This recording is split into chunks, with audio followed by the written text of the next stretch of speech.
तेरी मुरली बड़ी है निराली, बाबा तेरी मुरली बड़ी है निराली। मुरली बड़ी है निराली, मुरली बड़ी है निराली, मुरली बड़ी है निराली। ओ बाबा तेरी मुरली बड़ी है निराली, ओ बाबा तेरी मुरली बड़ी है निराली।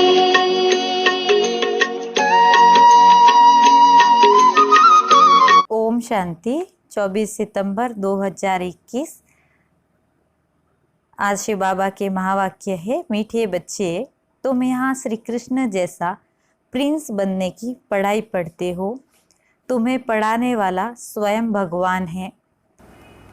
प्रश्न है, बाबा जब भगवानुवाच शब्द बोलते हैं तो कई बच्चे भी मूंझ जाते, क्यों? उत्तर है, क्योंकि भगवान तो गुप्त हैं। वह समझते हैं शायद इस दादा ने भगवानुवाच बोला है, परंतु निराकार भगवान को बोलने के लिए जरूर मुख चाहिए ना। बाबा कहते ये वंडरफुल समझने की बात है कि मैं कैसे इसमें प्रवेश कर तुम्हें पढ़ाता हूँ। ओम शांति। भगवानुवाच, भगवान क्या कहते हैं?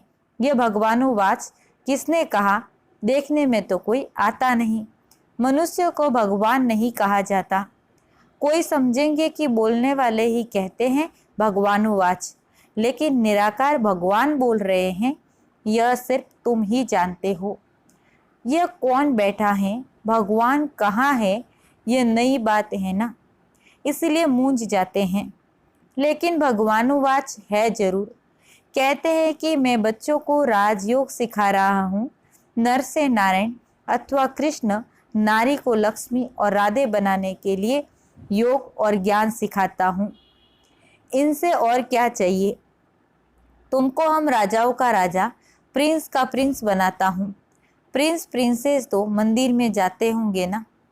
विकारी प्रिंस, निर्विकारी प्रिंस श्री कृष्ण को नमन करते हैं, तो मैं तुमको प्रिंस का भी प्रिंस बनाता हूँ।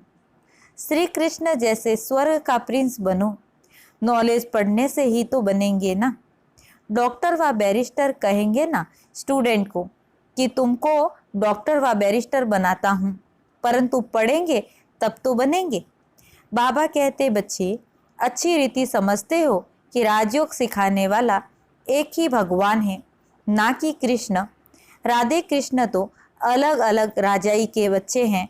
उन्हों की आपस में सगाई होती है, शादी के बाद नाम बदलता है, इसलिए चित्र में भी लक्ष्मी नारायण के नीचे राधे कृष्ण को दिखाया है।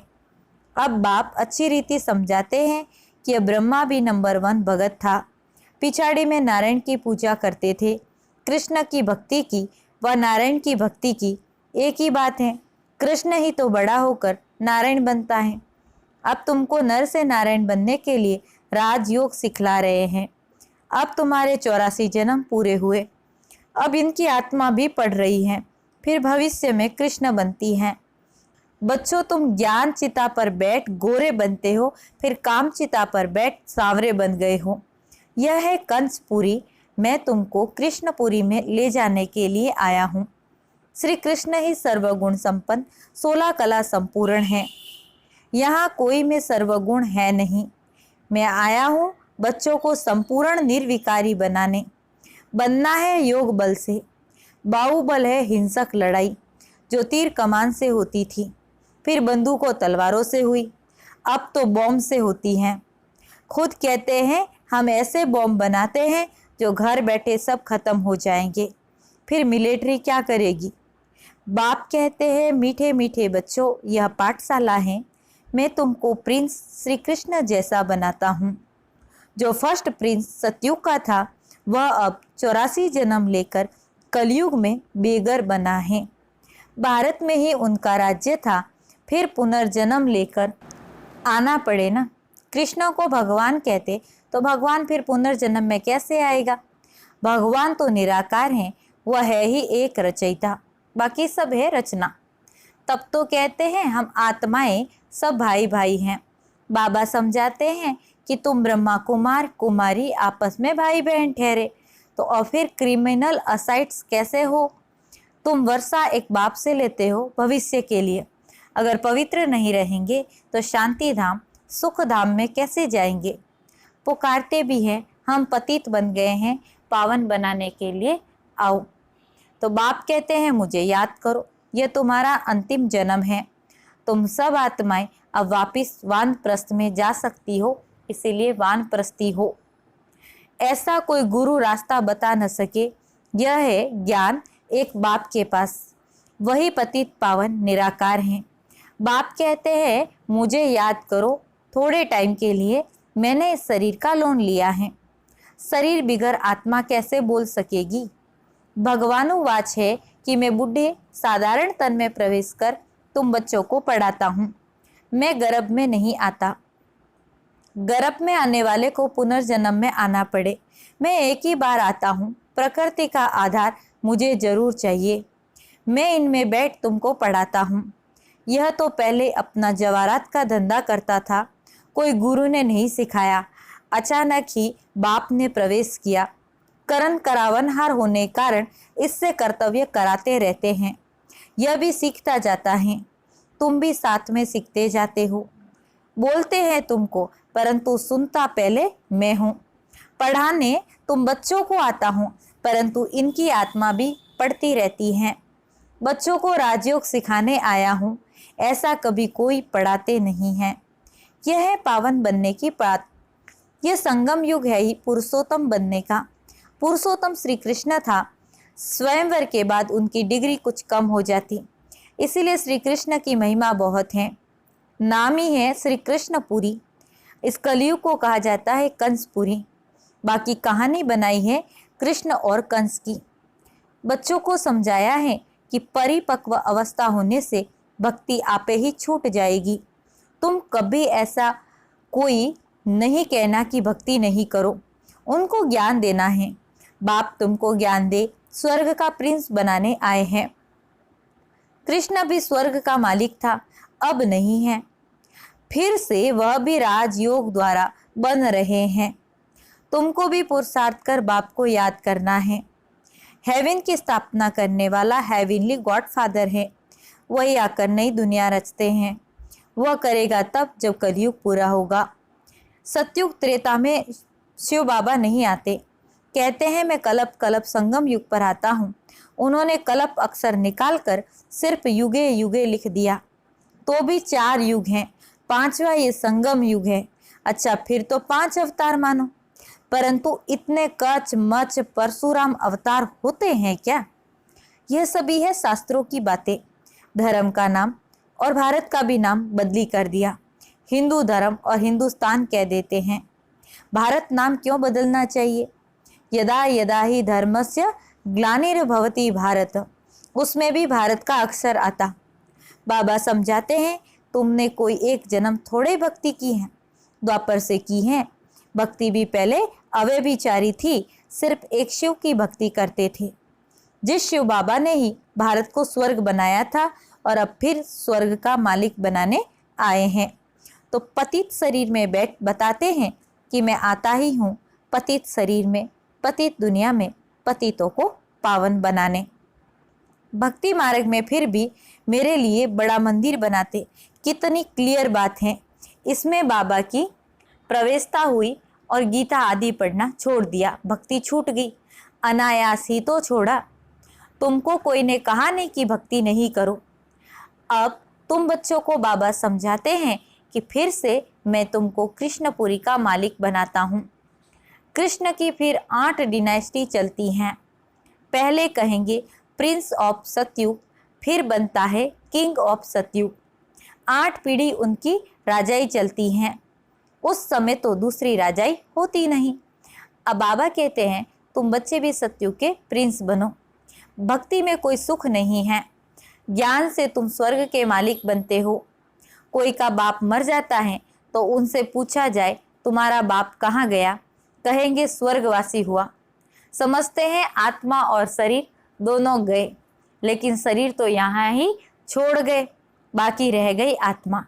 इसका मतलब पहले नरक में था। आत्मा शरीर छोड़ स्वर्ग में गई, फिर इसमें रोने की क्या दरकार है। स्वर्ग अब यहाँ है क्या, परंतु समझते नहीं। कह देते सब ईश्वर का हुक्म है, सुख दुख सब ईश्वर देता है, सब ईश्वर के रूप हैं।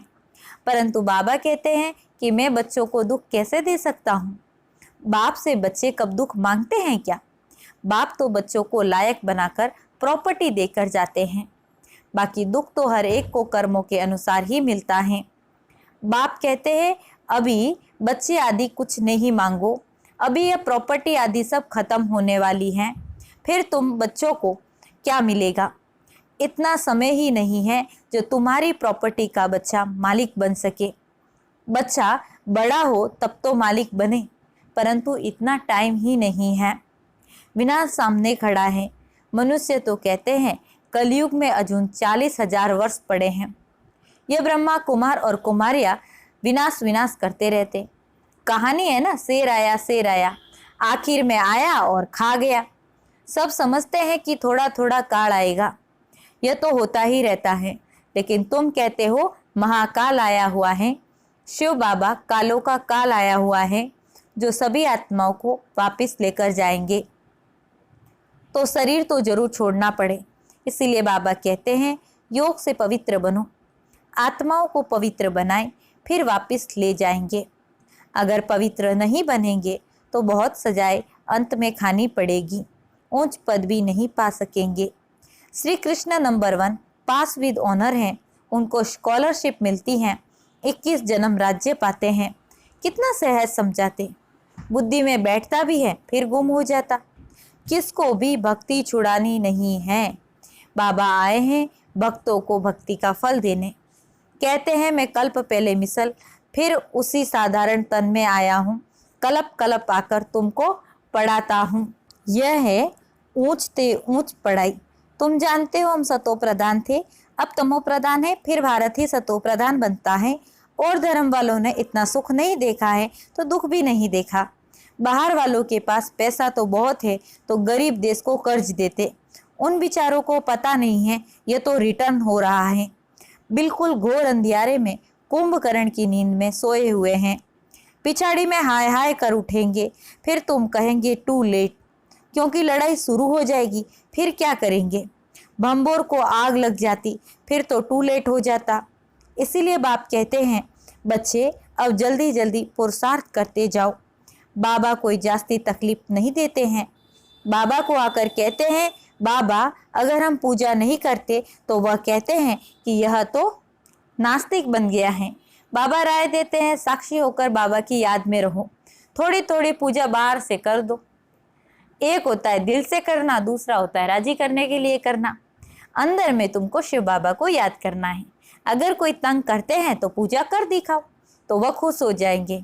यह कोई पाप का काम तो है नहीं। बाबा तो बहुतों को कहते हैं शादी आदि पर भी भले जाओ, दोनों तरफ तोड़ निभाना है। वहाँ भी सुनाते सुनाते कोई न कोई को तीर तो लग ही जाएगा। युक्ति से चलना है। बाबा का फरमान है कि अब पतित नहीं बनना है। पवित्र बनने से ही तुम कृष्णपुरी के मालिक बनेंगे। शिव बाबा को याद करो तो विकर्म विनाश होंगे और विश्व के मालिक बन जाएंगे। बच्चों ऐसी ऐसी युक्ति से अपने मित्र संबंधियों को समझाना है। वह है जिस्मानी यात्रा, यह है रूहानी यात्रा। ये रूहानी यात्रा बाप सिखलाते हैं। कहते हैं कि मामेकम याद करो तो पतित से पावन बन जाएंगे और सब दुख दूर हो जाएंगे। कोई विरला व्यापारी व्यापार करे अर्थात वैकुंठ की बादशाही लेवे, श्रीमत पर चलते रहो। ऐसे भी न हो पैसे आदि कहाँ मुफ्त में जाए, कुछ फल भी न निकले। घर बार भी संभालना है, बच्चों की पालना भी करनी है, सिर्फ श्रीमत पर चलना है। राय लेनी है कि बाबा इस हालत में हम क्या करें। बाबा बच्ची कहती है कि हम शादी करें तो बाबा कहते शादी करानी ही पड़ेगी, क्योंकि उनका हिस्सा है, उनको दे दो। बाप सिर्फ समझाते हैं, फिर भी कुछ पूछना हो तो पूछकर श्रीमत पर चलो। बच्चों को बाबा की आज्ञा पर चलना है, इसमें ही कल्याण है। अच्छा मीठे मीठे सिकिलधे बच्चों प्रति माता पिता बाप दादा का याद प्यार और गुड मॉर्निंग। रूहानी बाप की रूहानी बच्चों को नमस्ते। हम रूहानी बच्चों की रूहानी बाप दादा को याद प्यार और नमस्ते। धारणा के लिए मुख्य सार है। पहली पॉइंट, हर कर्म साक्षी होकर शिव बाबा की याद में करना है। लौकिक अलौकिक दोनों तरफ तोड़ निभाना है। लौकिक से युक्ति युक्त चलना है। दूसरा पॉइंट है, इस समय अंतिम जन्म में भी ये वानप्रस्थ अवस्था है, वापिस घर जाना है, इसीलिए पावन जरूर बनना है। कोई भी बंधन नहीं बनाने हैं। वरदान है आज का, पुराने संस्कारों व विघ्नों से मुक्ति प्राप्त करने के वाले सदा शक्ति संपन्न भव। पुराने संस्कारों व विघ्नों से मुक्ति प्राप्त करने वाले सदा शक्ति संपन्न भव। किसी भी प्रकार के विघ्नों से, कमजोरियों से या फिर पुराने संस्कारों से मुक्ति चाहते हो तो शक्ति धारण करो, अर्थात अलंकारी रूप होकर रहो। जो अलंकारों से सदा सजे सजाए रहते हैं वह भविष्य में विष्णुवंशी बनते, लेकिन अभी वैष्णव बन जाते। उन्हें कोई भी तमोगुणी संकल्प व संस्कार टच नहीं कर सकता। वे पुरानी दुनिया अथवा दुनिया की कोई भी वस्तु और व्यक्तियों से सहज ही किनारा कर लेते हैं। उन्हें कारण अकारणे भी कोई टच नहीं कर सकता। आज का स्लोगन है, हर समय हर कर्म में बैलेंस रखना ही सर्व की ब्लेसिंग प्राप्त करने का साधन है। ओम शांति।